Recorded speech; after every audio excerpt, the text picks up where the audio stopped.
Hello guys. Dreams are the true mirror of the unconscious.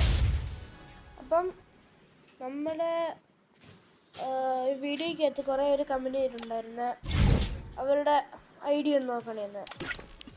നമുക്ക് അവരുടെയൊക്കെ idea ഒന്ന് നോക്കിയാലോ. ആദ്യത്തെ ആളുടെ നമുക്ക് തുടങ്ങാം. അപ്പോൾ ഗൈസ് ഇതാണ് ചെറുക്കൻ്റെ അക്കൗണ്ട്.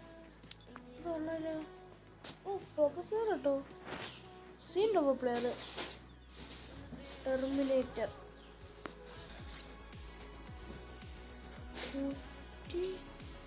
58 സീസൺ 46. ഓക്കെ 18 ആളുടെ അക്കൗണ്ട്. ഓക്കെ കൊള്ളാം. ഇതാ അക്കൗണ്ട്. അപ്പം അടുത്ത ആളുടെ നോക്കാം.